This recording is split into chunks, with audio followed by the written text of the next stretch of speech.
용감한 토크쇼 직설 시작하겠습니다. 국회 연금개혁 공론화위원회가 국민연금 개혁안을 큰 틀에서 두 가지 선택지로 압축했습니다. 관건은 지금보다 더 내고 더 받냐 아니면 지금보다 조금만 더 내고 그대로 받냐인데요. 유례 없는 저출산 고령화로 국민연금 기금 고갈 시점이 앞당겨지고 있는 만큼 연금 개혁 더 이상 미룰 수 없는 과제죠. 노년층과 청년층 각 세대별로 입장이 크게 엇갈리는 가운데 연금 개혁의 방향 키를 어느 쪽으로 잡으면 좋을지 지금부터 머리를 맞대 보도록 하겠습니다. 오늘 함께해 주실 분들 소개하겠습니다.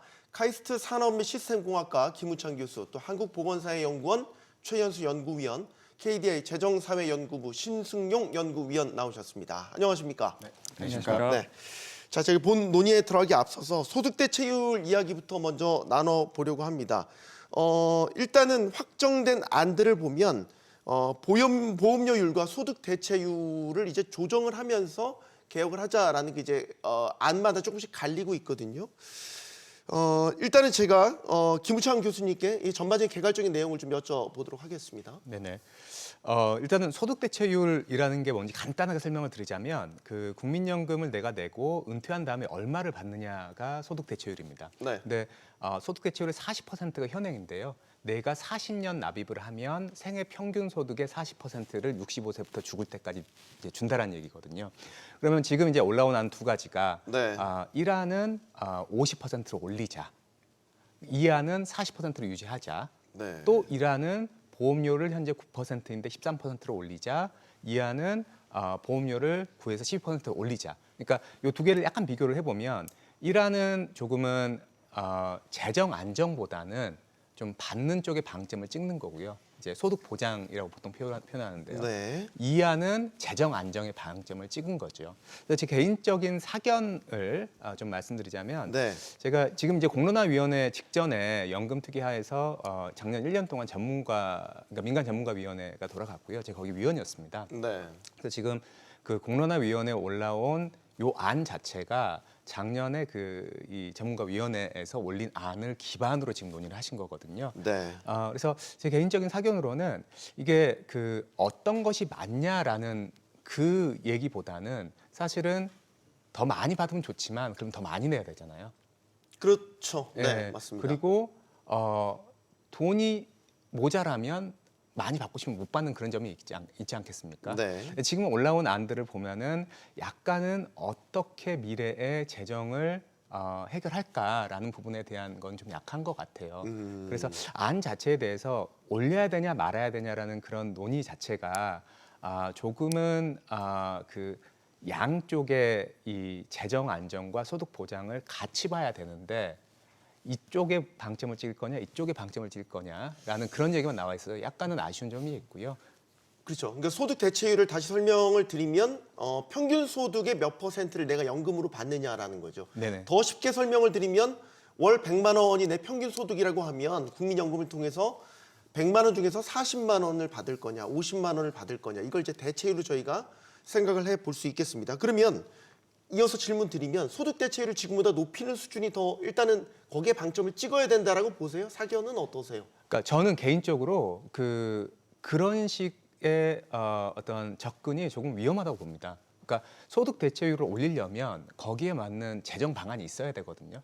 근데 현재 올라온 안들은 재정 방안 부분이 좀 약해요. 그러니까 미래에 어떻게 될 것인가에 대한 얘기는 없이 네. 일단은 올려놓고 좀 고민하자라는 그런 느낌을 지울 그러면 수밖에 없습니다. 재정 문제가 어느 정도 논의가 돼서 해결 방안이 나왔다라고 치면 소득 대체율을 지금보다 높일 필요는 있다고 보세요? 예, 소득 대체율이 조금은 올라갈 필요가 있다고 봅니다. 나중에 논의할 거로 이해하고 있지만 네. 지금 사실 빈곤율이 너무 높거든요. 네. 다만 그러한 소득 대체율 인상에 따른 재정 부담이 늘어날 텐데 그게 네. 과연 국민들이 납득을 해 주실 거냐, 합의가 될 거냐라는 건 좀 다른 문제겠죠. 최 의원님은 네. 어떤 견해세요?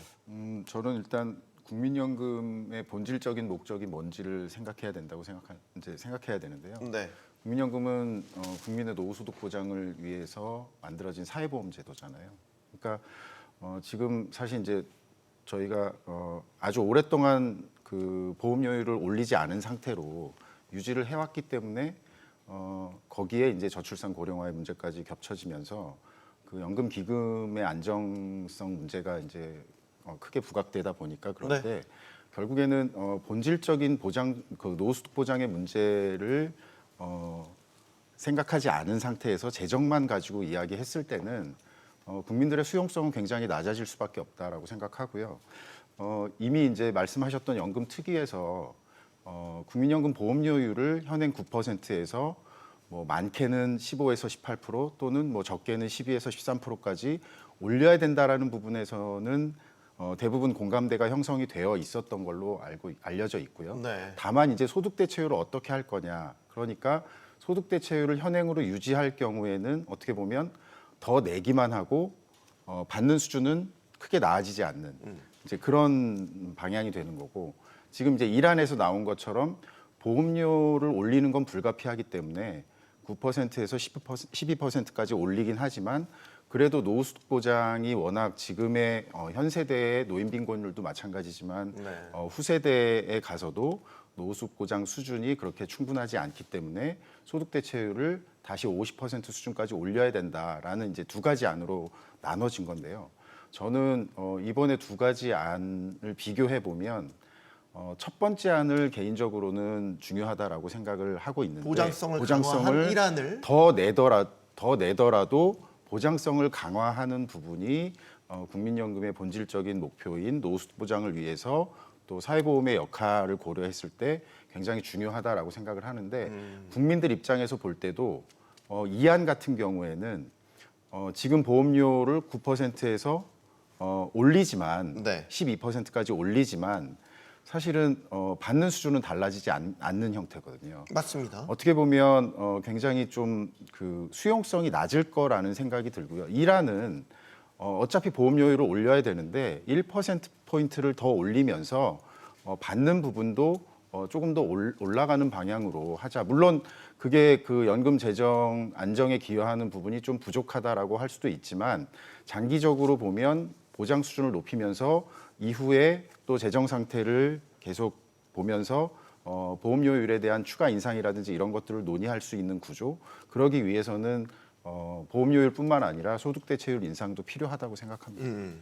KDI에서는 뭐 파격적인 뭐 개혁안도 내놓은 바가 있어서 신영원님 의견도 듣겠습니다. 네, 저는 개인적으로는 소득 대체율 적정한 소득 대체율이 어느 정도인지에 대한 그런 선호는 크게 없습니다. 그게 네. 뭐 소득 대체율 30%여도 그렇게 주장한 사람들한테는 일리가 있는 이야기고 50%로 주장한 사람도 당연히 일리가 있는 이야기입니다. 네.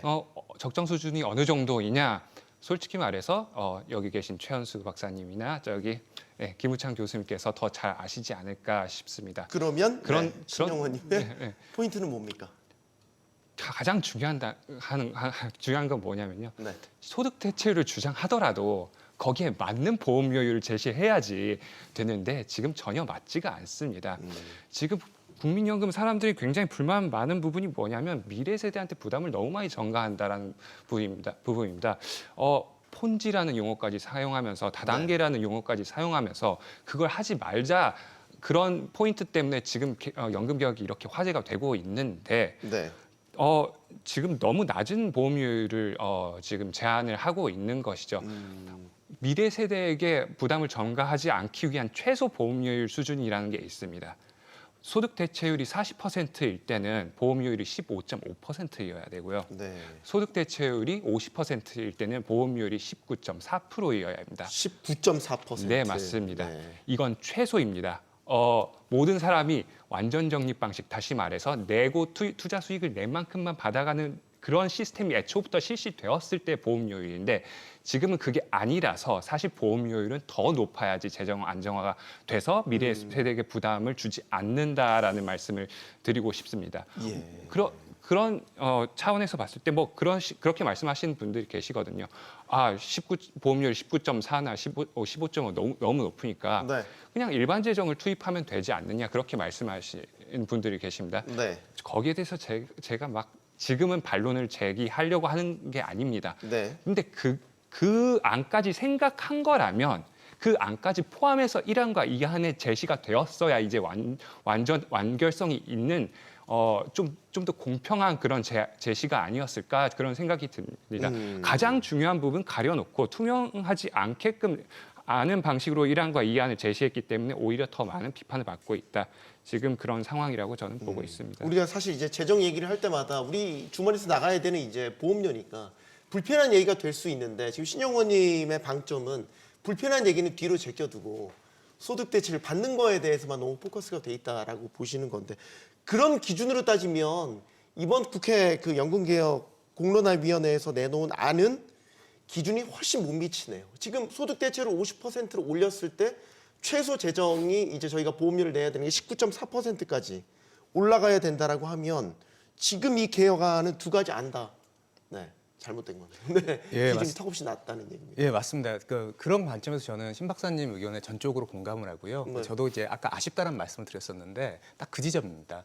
그러니까 지금 이대로 가면 기금 고갈이 되고 기금 고갈이 되었을 때 현행 소득 대체율일 때 보험료가 33%가 됩니다. 다음 세대가. 네. 근데 이거를 소득 대체율을 50%로 올리면 거기에 1.25로 곱하게 되겠죠. 거의 40 몇 %가 됩니다. 불가능한 얘기죠. 그러니까 그러한 것이 뻔히 보이는 상황에서 일단은 더 받을 것만 이렇게 얘기하는 게 좀 안타깝고 사실은 작년에 있었던 연금투기 민간전문위원회에서 이제 그 재정 투입을 어느 타이밍에 어떻게 해서 조금은 더 지속 가능한 모양새로 할까라는 논의까지 되었습니다. 조금은 안타깝게도 그러한 부분은 정확히 이제 신 박사님 말씀하신 그 표현을 다시 빌리자면은 조금 덮어놓고 조금 약간은 이 표면적인 부분만 지금 논의할 수밖에 없는 이 현재 상황이 좀 많이 안타깝습니다. 이게 또 이제 국회 연금개혁 공론화위원회에서 내놓은 안이고 기존에 내놨던 안보다는 보험료를 올리는 거나 그런 부분들을 조금 더 다 완화시켰단 말이죠. 그러니까 재정 안정 효과에 있어서 계속해서 의문이 제기되는 게 이런 관점들 아니겠습니까? 뭐 사실 그 현재 9%를 꽤 오랫동안 유지해왔기 때문에 보험료를 올려야 된다라는 부분에 대해서 아마 그 반대하시는 분은 없을 거라고 생각하고요.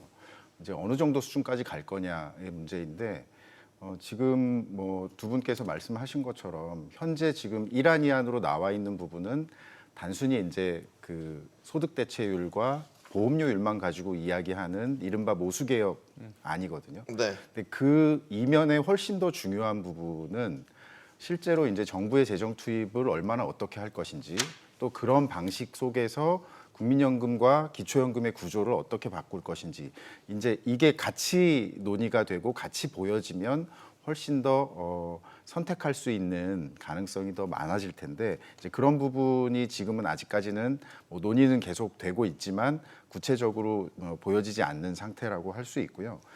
다만 이제 그동안에 그 연금 특위에서 논의됐던 부분 또 두 분께서 말씀하신 것처럼 재정 안정 효과를 더 높이기 위해서 보험료를 높이면 당연히 가능한 부분입니다. 근데 지금 이제 9%에서 뭐 예를 들어서 이 부분을 18%로 당장 올려야 된다. 이제 이런 것들을 제시했을 때 연금 개혁안에 대한 국민들의 수용성 또는 합의 가능성 이런 부분들을 아마도 공론화위원회에서 충분히 고려하지 않았을까라고 생각을 하고요. 그다음에 연금 개혁이라는 게 우리가 너무 오랫동안 지금 안 한 거거든요. 그러니까 이게 한 번에 모든 문제를 다 해결할 수 있는 게 아니고 네. 또 실질적으로 지금 2007년도 이후에 거의 20년 가까이 동안 특별히 이제 국민연금에 대한 개혁을 안 했던 상태에서 저출산 고령화 문제가 심각해지고 이제 이런 상황이기 때문에 이번에 반드시 해야 된다라고 이야기하는데 한 번에 그칠 건 아니기 때문에 저는 이미 논의됐던 것들이 폐기되는 게 아니라 소득 대체율 수준 또는 국민연금과 기초연금의 구조개혁, 정부의 재정 투입 이런 것들이 좀 더 구체적으로 같이 논의가 되면서 이후에 연금 개혁을 지속적으로 논의할 수 있는 구조 이런 것들도 같이 만들어내고 그 과정에서 이번에 부족한 부분 네. 보험료율을 앞으로 그러면 더 어떻게 올려갈 것인지도 함께 논의가 되어야 된다고 생각을 하고요. 이번에 나온 1안과 2안의 13%, 12%도 사실은 갑자기 한 번에 올리는 건 아니거든요. 어차피 개혁안을 만든다 하더라도 이거를 이제 일정 기간 동안 나눌 텐데 그 일정 기간 동안 나눠서 단계적으로 올리는 부분을 좀 더 짧게 가져갈 것이냐 길게 가져갈 것이냐에 따라서 네. 이후에 또 이어져야 되는 그 다음에 연금 개혁에서도 또 보험료율을 그러면 이제 10이나 13%에서 뭐 15에서 18%까지 올리는 것을 언제부터 어떻게 추진해야 되느냐라는 것들이 논의할 것이고 전 반드시 논의가 또 돼야 된다고 생각합니다. 네. 그러니까 재정 안정 효과 측면에서 저희가 계속 얘기를 나눠보고 있어요. 국민연금 기금에 대한 재정 안정 효과. 이번에 1안과 2안에 공통점이 있습니다. 국민연금 의무가입 연령을 현행 59세에서 64세까지 늘리자라는 거죠. 그러니까 64세까지 보험료를 내자라는 거죠. 이렇게 되면 신연구원님, 재정 안정 효과에는 조금 더 기여가 되는 것 아닙니까? 맞습니다. 그런데 다시 생각해봐야 될 점 무엇이냐면요. 어느 순간부터 소득 공백을 5년 두기로 작정을 해서 개혁을 했습니다. 네. 근데 그렇게 두기로 한 이유가 뭐였겠습니까? 재정을 안정화시키기 위한 그런 의도밖에 없었다라고 저는 봅니다. 이 소득 네. 공백이 굉장히 고통스러운 기간임에도 불구하고 어쩔 수 네. 없이 그걸 둔 거거든요. 수급 개시 연령을 더 연장시키면서 1인당 이제 연금 급여를 더 줄인다라는 거고, 그리고 정년을 이제 그대로 두면서 이제 소득 공백을 늘리면서 재정 안정화 시킨다라는 건데, 갑자기 그 소득 공백을 이제 없애겠다라는 겁니다. 그 뜻은 이제 재정을 이제 더 이상 신경 쓰지 않겠다라는 점, 전 그런 식으로 받아들여질 수가 있습니다. 그런데 이게 1안과 2안과 굉장히 일관성이 있습니다. 1안을 해도 2안을 해도 어차피 2060 몇 년에는 기금이 고갈된다. 어떻게 보면 1안도 2안도 64년 정년 연장도 어떻게 보면 더 이상 기금 소진을 막아보려는 생각이 없다. 저는 이렇게 해석을 할 수밖에 없는 부분입니다. 그런데 기금이 소진되고 난다라면 좀 많이 안 좋은 상황이 펼쳐지게 됩니다. 그때부터 적자로 돌아서는 거죠. 그럼 뭐 이제 일반 재정이 더 많이 투입되다든가 뭐 그런 대체안들이 나오겠죠. 그런 부분도 이제 아까 김우창 교수께서 말씀하셨지만 네. 보험료율이 그때부터 35%까지 올라가야 됩니다. 그래야지 이제 연금 소득 대체율 40% 보장할 수 있고, 안 그러면 뭐 일반 재정 투입해야 되는데 어쨌든 국민 부담 규모는 그 정도가 투입이 돼야 된다는 거죠. 그런데 이 수치가 뭐냐면 사람들이 국민 부담을 이제 납부하고 거기에서 투자 수익 올린 것 대비 계속 평생 이제 44%밖에 받아가지 못하는 그런 경제로 우리는 가게 된다라는 것을 말씀드리는 대체율을 겁니다. 말씀하시는 거죠? 수익비를 말씀드리는 거죠. 수익비요? 낸 것 대비 얼마나 연금을 받게 되냐. 그 수익비가 낸 것 대비 44%밖에 받지 못하는 그런 경제로 이 1안과 2안과 그 64세로 정년이 연장하는 한 이 전체적으로 그런 사회로 우리를 내몰고 있다. 그렇게 결론을 낼 수가 있습니다. 네. 그런데 이 0.44라는 게 낙관적인 숫자입니다. 보통 이제 지금까지 재정 추계는 대체로 장기적인 합계 출산율을 1.21명을 바탕으로 재정 추계가 됐습니다. 네. 그런데 최근에 더 떨어졌죠. 장기적인 합계 출산율이 1.08로 떨어졌습니다. 네. 그 뜻은 그 수익비라는 게 0.44보다 더 내려갈 더 수밖에 내려갈 수 없다. 있다는 거죠. 밖에 없다. 그리고 아직 계산 안 해봤지만 뭐 0.3 후반대까지 내려갈 수 있다라는 걸 저는 생각하고 있는 부분입니다. 그렇기 때문에 기금을 막는 것은 굉장히 중요하다. 기금 소진을 막는 것은 굉장히 중요한 일이다. 저는 그렇게 말씀드리고 싶습니다. 제가 예, 최현님. 그 정년 연장 관련된 이슈가 두 개 안을 각각 이제 다른 방향에서 주장하시지만 정년 연장에 대해서 검토가 필요하다라는데 그러니까 합의는 아니지만 어쨌든 공감대가 있는 네. 그런 이유가 저는 있을 거라고 보는데요.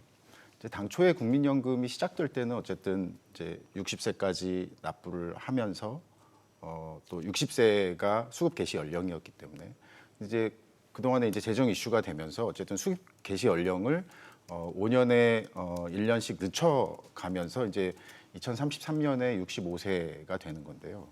이제 그렇게 됐을 때 실질적으로 지금 현재도 정년이 60세로 되어 있긴 하지만 실질적인 퇴직 연령 뭐 이런 것들을 봤을 때 소득 절벽이 발생되는 그런 상황들, 특히 중장년층에게 지금 굉장히 여러 가지 사회적인 이슈들이 발생되고 있다 보니까 네.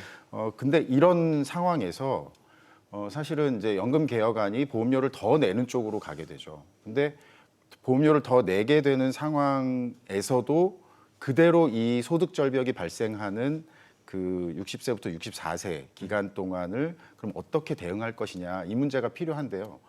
특히 이제 이 정년 연장뿐만 아니라 이 60에서 64세 기간에 연금 보험료를 더 내는 부분은 꼭 정년 연장이 아니라 하더라도 이미 지금 60세에서 64세 기간에 일을 하고 계신 분들이 과거에 비해서 훨씬 많아졌기 때문에 경제 활동을 한다면 소득이 발생되는 부분에 대해서는 사회보험료를 낸다라는 원칙에 따라서 그 기간을 연장한다라는 거라고 볼 수 있고요. 물론 이제 거기에 정년 연장이 따라주게 되면 좀 더 안정적으로 일을 할 수 있는 기반이 만들어지기 때문에 네. 보험료를 좀 더 길게 납부하고 그렇게 되면 연금 가입 기간이 길어지면서 실질적인 연금 급여액이 늘어날 수 있는 효과도 가져올 수 있다. 이제 그런 의미에서 보면 어떻게 보면 명목적인 소득 대체율 인상에 대한 이슈보다도 실제로 일을 더 할 수 있고 일을 하면서 보험료를 더 납부할 수 있는 기간이 길어지는 것들이 중요하기 때문에 이런 부분에 대해서 공감대가 형성돼 있다라고 생각이 되고요. 특히 이제 그런 과정에서 지금 현재 근로활동을 하고 있긴 하지만 뭐 소득 파악이 제대로 안 되거나 또는 사회보험의 국민연금의 사각지대에 있는 그런 문제들을 정부가 사회보험료를 지원한다든지 아니면 지금 전국민 고용보험을 추진하면서 같이 이루어졌던 월 단위 실시간 소득 파악 또는 국세청의 사회보험료 통합징수 네. 뭐 이런 운영 체계가 같이 바뀌어져야만 꼭 정년 연장이 아니더라도 실질적으로 보험료를 납부하고 가입 기간을 연장하는 효과를 가져올 수 있다고 생각합니다. 네, 김 교수님. 예, 진행자께서 질문하신 내용만 제가 좀 간략하게 정리하는 의미에서 드리자면은, 네. 그러니까 그 연령이 두 가지가 있습니다. 언제까지 내느냐, 언제부터 받느냐. 현재는 60세까지 내고 65세부터 받습니다. 네. 지금 1안, 2안, 그러니까 소득 보장과 재정 안정으로 나뉘어 있는 이 판에서 둘 다 좀 공감대를 형성한 거는 내는 기간을 60세에서 64세까지 늘리자. 그래서 이제 첫 번째 질문이 그것이었지 않습니까? 이게 재정 안정에 도움이 되냐? 그렇죠. 안 됩니다. 안 됩니까? 왜냐하면 더 오래 내는데 현재 보험료보다 그리고 그거가 투자가 돼서 기금이 쌓이는 것보다 많이 주는 구조잖아요. 근데 오랫동안 내면 그만큼 연금 급여는 늘어나요. 그렇다면 더 오래되게 허용을 해주면 사실 지금 개혁이 제대로 일어나지 않고는 재정이 더 안 좋아져요. 그러니까 지금 여기에서 가지고 있는 함의가 뭐냐면 그 재정 안정하시는 분들도 재정 안정을 주장하시는 분들도 연금 급여가 조금 적다라는 인식이 있으신 거예요. 그러니까 기간이 40년을 내야지 40%를 받으면 되는데 40년 일하는 사람은 없잖아요.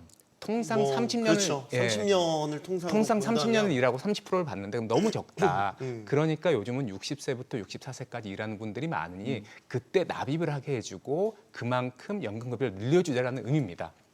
그게 한 가지가 있고요. 두 번째, 이제 약간 여기 섞어서 질문을 주셨는데요. 네. 연금을 받는 시점 이거를 늘리면 재정 안정에 도움이 되겠죠. 너무 당연하게. 근데 이걸 늘리게 되면 안 그래도 소득 절벽이 통상 50대 중후반이면 이를 관두는데 네. 그나마 6, 7년 어쩌지 퇴직연금으로 버티던 게 10년 넘어가게 되니까 안 되는 상황이 된 거고 네. 원래는 이 안이 연금 투기 안에서 대단히 진지하게 논의가 되었었는데 그거를 제가 좀 막았어요. 그러면 안 된다 해가지고 그래서 65세 받는 거는 그대로 두자라는 의미입니다. 그러니까 여기에서 지금 이제 정년 연장까지 얘기를 하자면 사실 정년 연장과 별개로 일을 하면 내는 거고 일을 안 하면 어차피 안 내는 거거든요. 근데 그것과 별개로 그 정년 연장에 대한 이슈는 사실은 연금보다 훨씬 큰 이슈이기 때문에 네. 노동 문제라든가 일자리 문제라든가 이런 게 있기 때문에 여기에서 이제 말씀드리기 너무 길어질 것 같으니까 간단하게 정리를 하자면 예. 방금 말씀드린 대로 요거는 얼마라도 연금 급여를 늘려줘야 되는데 도저히 지금 답이 안 나오니까 60세에서 64세에서 일하는 분들께 더 납입할 수 있게 해주자. 그게 답니다.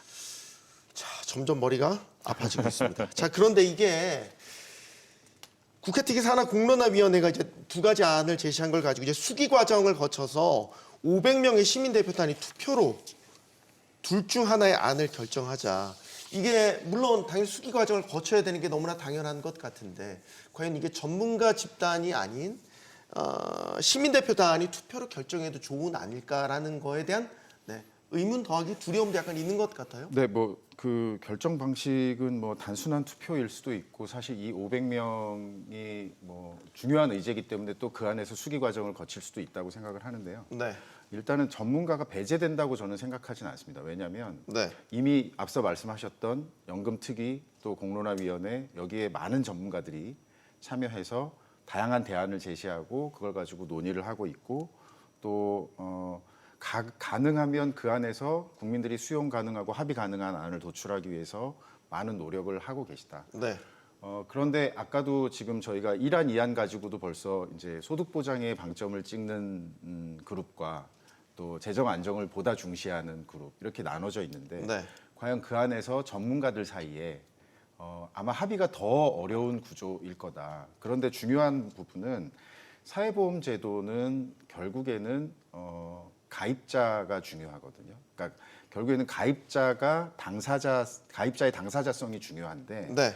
저는 이제 상당수의 이 연금 개혁 논의에 참여하는 전문가 그룹 중에는 소위 말해서 전문가 그룹에는 국민연금과 아무런 관련이 없는 분들이 많습니다. 예를 들면 사학연금 또는 공무원 연금을 받으시는 공무원 교수님들 네. 충분한 안을 내신 걸로 저는 역할은 많이 하셨다라고 생각이 되고요. 왜냐하면 당사자성 측면에서 볼 때 특수직역 연금을 받는 분들로 인해서 많은 분들이 지금 국민연금을 받으시는 어르신들 앞으로 받을 분들이 이미 상대적 박탈감이나 이런 것들이 굉장히 중요한 상황이거든요. 네. 그런데 전문가라 하더라도 아무리 전문가라 하더라도 이 국민연금에 앞으로 가야 될 방향들을 직접적으로 결정하는 거를 전문가에게 맡긴다라는 부분은 물론 이제 전문가들을 완전히 배제하는 건 아니고 앞서 말씀드린 것처럼 많은 논의를 통해서 다양한 안을 제시했기 때문에 그 안에서 최종적으로 보험료를 더 많이 내더라도 심지어는 지금 13%, 12%가 아니라 앞으로 더 내게 되더라도 노후 소득 보장을 위해서 지금 별다른 준비나 방법이 없으니 그쪽을 선택하겠다라는 것은 결국에는 사회보험의 가입자인 당사자들이 보다 목소리를 내서 결정할 수밖에 없는 그런 이슈라고 생각을 하고요. 네. 이제 방법론적으로는 뭐 이 500명의 그 시민 대표단이 뭐 투표를 해서 이게 무슨 뭐 선거에서 두 개의 안을 놓고 그냥 뭐 51대 49 싸움을 하는 것도 아니기 때문에 그 안에서 또 어떤 과정을 거쳐서 혹시라도 조정의 여지가 있다면 당사자들의 의견을 좀 더 반영할 수도 있는 거고요. 네. 뭐 최종적으로 합의가 도출되지 않는다면 뭐 이런 방식을 활용할 수도 있겠다라는 생각은 합니다. 당연히 이제 국민대표단의 수기 과정을 거쳐서 안을 결정한다는 것 자체가 우리의 절차적 정당성을 강화한다는 명분은 분명히 있는 거죠. 자, 그런데 이런 지적도 있습니다. 이번에 나온 안들을 보면 민간자문위에서 예전에 이제 그 보험료를 15%로 올리는 안 이게 가장 큰 지지를 받았음에도 불구하고 이번 1안, 2안에서는 그런 안들은 좀 배제가 됐다. 이게 보면은 전반적으로 좀 보장성을 강화하는 데 초점을 맞춘 방향성을 갖고 논의가 된 것 아니냐. 그러니까 좀 뭐 기울어진 운동장 아니냐. 이런 지적도 있는 것 같아서요. 여기에 대해서 어떻게 교수님? 예, 보세요? 제 생각은 진행자님과 약간 다른데요. 사실 그 이제 저도 사학연금 가입자로서 국민연금 개혁 논의에 불려가는 게 대단히 송구스럽고. 당사자시네요. 네, 당사자입니다. 아, 그러네요. 예, 예. 네. 저희는 국민연금 내고 있습니다. 네. 예, 예. 그래서 두 분이 저 말씀 많이 해주시면 저도 좋겠는데. 국민연금. 예, 예. 죄송합니다. 근데 일단은 그러니까 전문가들이 내는 거는 그러니까 이렇게 생각하시면 될 것 같아요. 지금 이제 크게 아주 간단하게 예시를 들자면 돈 조금 내고 저가항공 내고 좀 로컬 음식점에서 여행을 가느냐, 아니면 돈 많이 내고 뭐 국적기 1등석 타고 특급 호텔에 이 두 가지 중에 하나를 선택을 하는 거거든요. 네. 이 두 가지 중에 맞는 건 없지 않습니까? 왜냐하면 선택의 문제죠. 선택의 문제죠. 뭐가 절대적으로 맞다 네. 틀리다는. 네. 예, 그 선택을 하는 거는 전문가여서는 안 돼요. 그 주인인 국민연금 가입자여야만 하고 그게 공론화위원회입니다.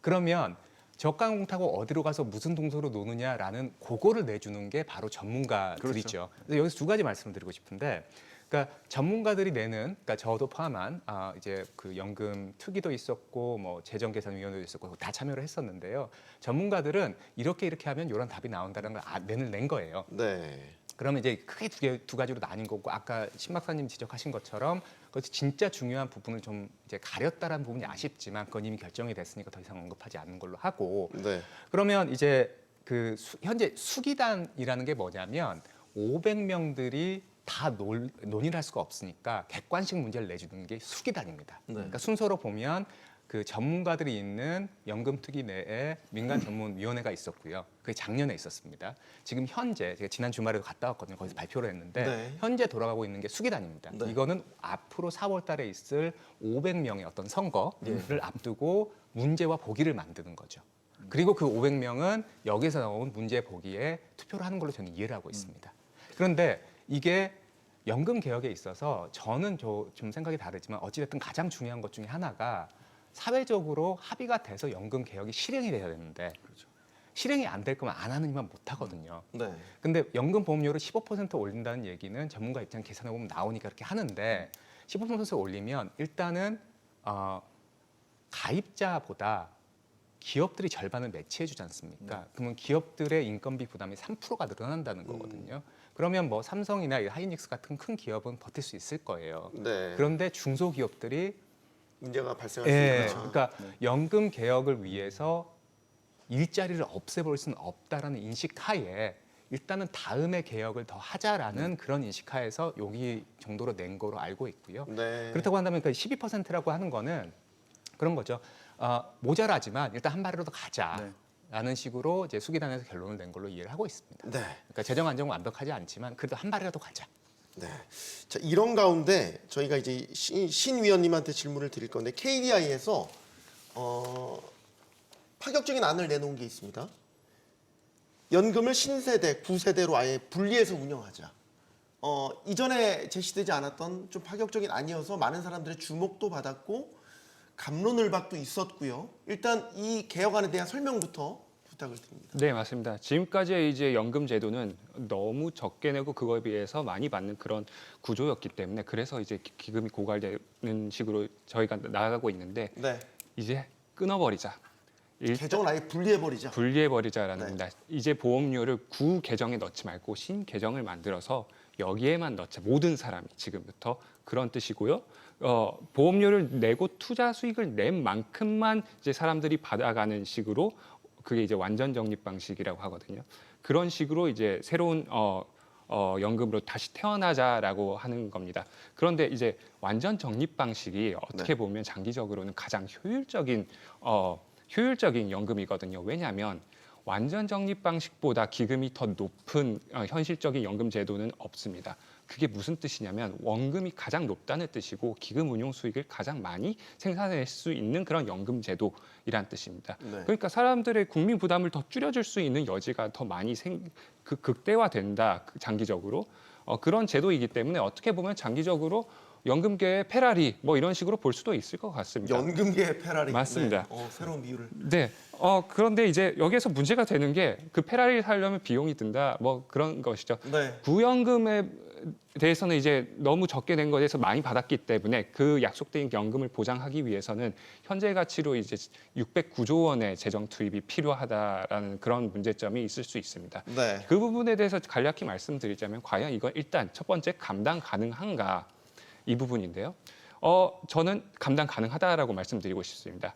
구연금에 있는 적립금을 다 소진하고 난 다음에 한 네. 2046년쯤부터 GDP 대비 1 내지 2%쯤 이렇게 투입을 하다가 그게 점점 줄어듭니다. 왜냐하면 구연금 가입자들이 사망하거든요. 네. 그리고 2080년쯤에는 0으로 수렴하는 그런 스케줄이라고 이렇게 보시면 될 것 같은데 네.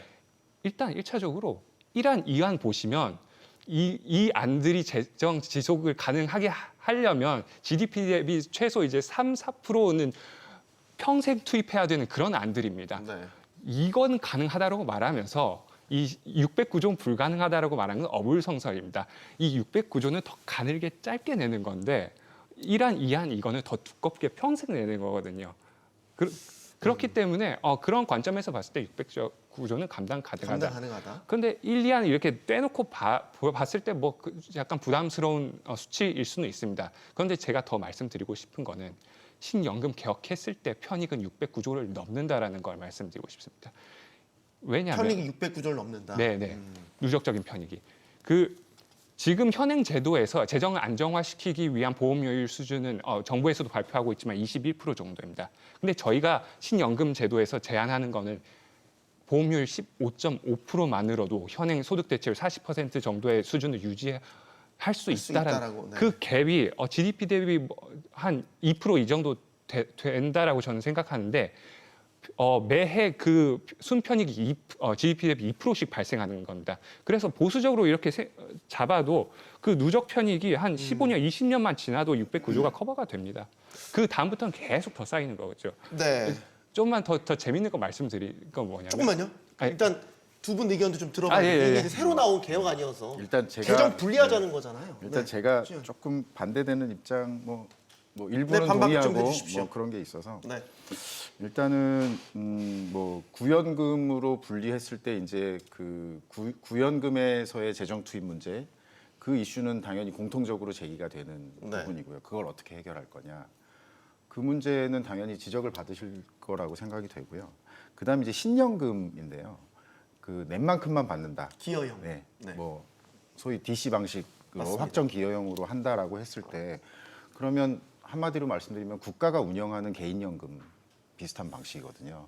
근데 지금 뭐 저도 개인연금 따로 가입하고 있지만 네. 개인연금에서의 어떤 수익률 뭐 이런 것들과 내가 낸 만큼 가지고 과연 어느 정도의 보완이 될까? 저도 뭐 예를 들면 개인연금을 드는 게 혹시라도 발생될지 모르는 그 소득 절벽의 기간 동안에 그 부분을 버틸 수 가지고 있는 여력들을 어떻게 활용해 만들자. 볼까라는 걸로 미리 이제 가입을 해둔 거지만 계산을 해보면 그게 과연 어떤 그 현재 생활을 앞으로 좀 더 낮춰서라도 유지할 수 있는 정도가 될까? 그런 의미에서 보면 이 아까 편익이 커진다라고 말씀하셨는데요. 거기 이 논의에서 신연금 논의에서 중요하게 다루어져야 될 부분이 단순히 그냥 확정 기여형으로 해서 낸 만큼만 받는다가 아니라 그러면 실질적으로 후세대의 노후소득 보장은 전적으로 개인이 책임져야 된다는 이야기거든요. 근데 그게 아니라 그러면 결국에는 신연금 하에서 노후소득 보장이 충분하지 않게 되는 상황에서는 결국에는 그 부담을 마찬가지로 국가가 다 떠안아야 되는 겁니다. 네. 현재 노인빈곤, 현세대 노인빈곤보다는 낮아지겠지만 그래서 거기에 같이 논의가 돼야 될 게 그러면 기초연금이라든지 이 연금 구조 개혁에서 논의가 될 필요가 있는 기초연금의 역할은 어떻게 바뀌어야 되는지 그 부분이 같이 이야기가 돼야 되는 부분이 있고요. 아마 편익이 몇 년만 지나면 충분히 높아지기 때문에 커버가 된다라고 말씀하신 부분에서 아마 재정의 관점에서 그 비용 편익을 고려하셨을 텐데 네.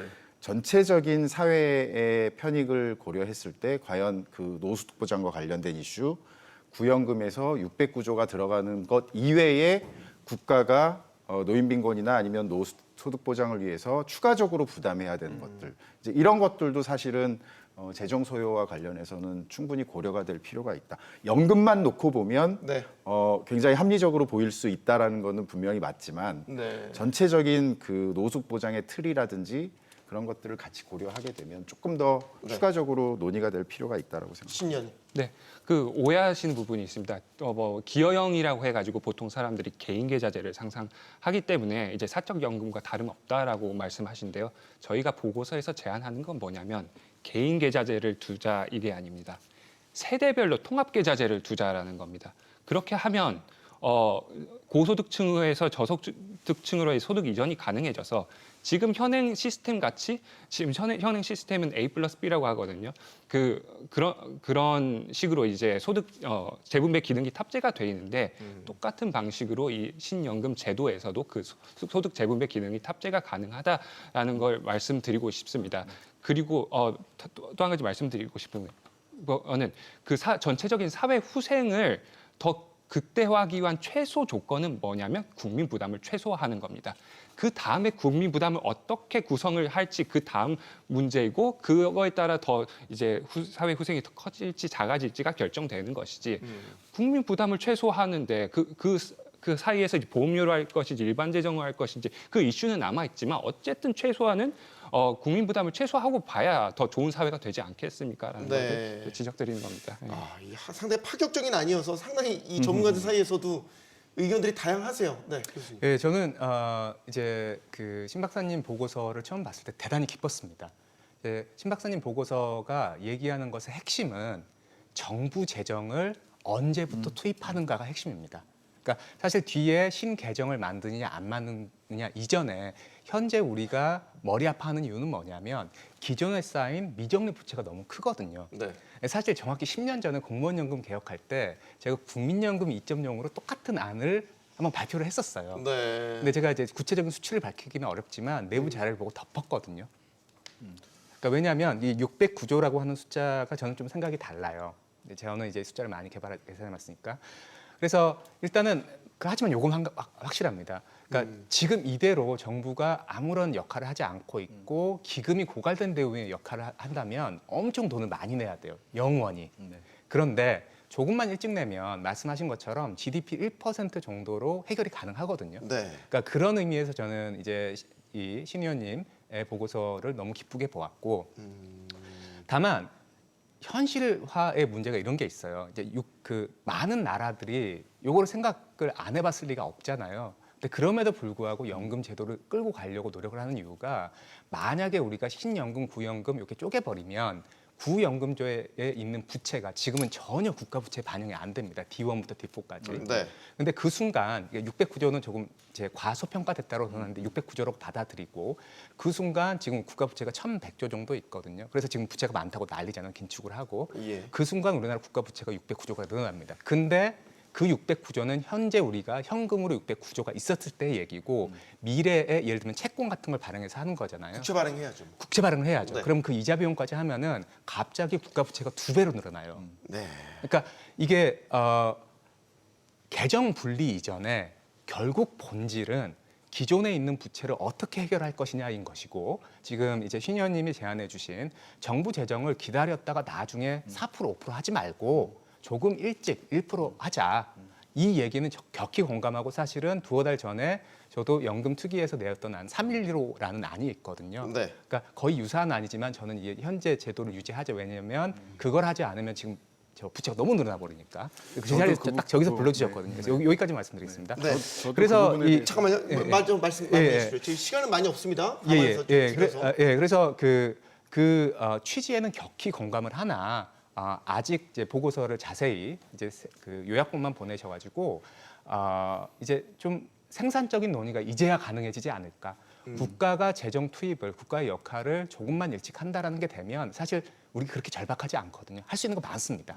근데 그 도발적인 안을 다른 곳도 아닌 KBA에 계신 신 박사님께 내주셨고 저는 개인적으로 학자로서 대단히 네. 고맙게 생각하고 있습니다. 네. 주임. 저도 뭐 이 신연금 구연금 제도에서 특히 공감하는 부분은 지금 김 교수님 말씀하셨던 정부 재정 투입이 필요하다라는 부분이고요. 네. 근데 정부가 적극적인 역할을 해야 된다라는 부분에서 방식은 좀 여러 가지로 나눠볼 수 있을 것 같습니다. 그러니까 이제 여기서 지금 구연금에 필요한 재정을 뭐 조기에 투입을 하든 아니면 나중에 투입을 하든 그 부분에 대해서 이제 투입하는 방식이 있을 수 있고요. 현재 지금 그 국민연금의 사각지대라든지 아니면 지금 논의되고 있는 그 소득 대체율 논쟁을 벗어나서 실질적으로 국민연금의 가입 기간을 늘려가는 것이 명목 소득 대체율을 크게 높이지 않더라도 개개인의 연금 급여 수준을 높일 수 있는 중요한 방법이거든요. 근데 거기에서 결국에는 보험료율이 높아지는 수준에서 기업도 개인도 굉장히 부담을 느낄 수밖에 없고 또 경제적으로 불안정한 일자리에서 일을 하고 계신 많은 분들이 점점 더 늘어나고 있기 때문에 정부가 재정을 투입하는 방식에서는 앞서 말씀해 주신 방법도 있고 또 사회보험료 지원이라든지 이런 것들을 적극적으로 재정을 투입해서 국민연금의 가입자 또는 가입 기간을 충분히 늘리는 방식으로 정부의 역할을 강화할 필요도 있다. 근데 그걸 더 이상 늦추면 안 되겠다. 왜냐하면 지금 논의되는 안은 어쨌든 보험료율을 높이는 부분에 대해서 이미 공감대가 형성돼 있기 때문에 그렇게 변화가 일어났을 때 사실은 연금에 대한 부정적인 생각을 가지고 있는 많은 분들, 뭐 청년 세대에서 이 부분에 대한 수용성이 훨씬 더 낮아질 수 있고 그렇기 때문에 정부가 적극적으로 사회보험료 지원이라든지 이런 것들을 통해서 제도의 수용성 또는 장기적으로 그 가입 기간을 늘려가는 게 굉장히 중요하다고 생각합니다. 네. 네. 짧게만 말씀 부탁드립니다. 네, 딱 두 가지입니다. 네. 이 KDI에서 제시하는 신연금 개혁안의 가장 중요한 포인트는 두 가지입니다. 첫 번째는 신연금 개혁하기 위해서 세계에서 가장 싼 액수를 지불해야 되는 게 우리나라입니다. 기금 규모가 가장 높고 그리고 연금 급여 전체적인 수준이 세계에서 낮은 편이기 때문에 609조는 세계에서 가장 낮은 편이다. 네. 그게 첫 번째입니다. 두 번째. 합계 출산율에 영향을 받지 않는 유일한 제도가 완전 적립 방식입니다. 앞으로 합계 출산율이 0.6이어도 0.5이어도 태어나지 않아도 연금 제도가 안정적으로 유지될 수 있는 유일한 제도가 이 완전 적립 방식이기 때문에 저희가 이 부분을 강조하고 싶다고 말씀드립니다. 자, 마지막 질문 이걸로 빨리 드릴게요. 짧게만 진짜 답변해 주셔야 돼요. 어쨌든 저희가 현실로 좀 돌아와서 연금 특위에서 낸 안 1안과 2안이 있습니다. 이제 국민 수기 과정을 거치게 됩니다. 전문가로서 1안 중 2안 중 선택하려면 어떤 거를 지지하시겠습니까? 네, 교수님부터요. 저는 솔직히 기권하겠습니다. 기권이 없다라고 한다면요? 네, 죄송합니다. 밸런스 게임이 됐네요. 네네. 조금만 생각해보고 말씀드려야 될 것 네, 같은데. 이만큼 좀 어렵습니다. 네. 네, 최현. 저는 13%로 1%포인트 더 올리더라도 소득 대체율 올리는 안을 지지하고요.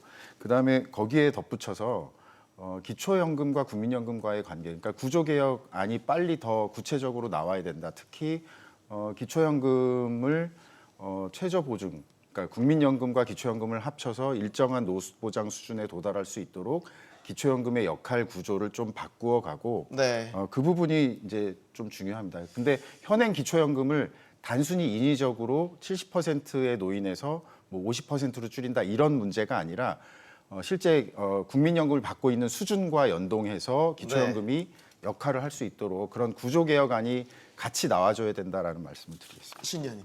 저는 일단은 신연금 개혁하고 나서 소득 대체율 정해보자라고 말씀드리고 싶습니다. 결론들을 안 내시네요. 네, 알겠습니다. 이 국민연금 개혁이라는 게 저희 토론 보셨겠지만 복잡하고 불편하고 힘듭니다. 근데 분명한 건 지금 결론을 내야 하는 시기가 가까이 다가오고 있다는 것은 분명해 보입니다.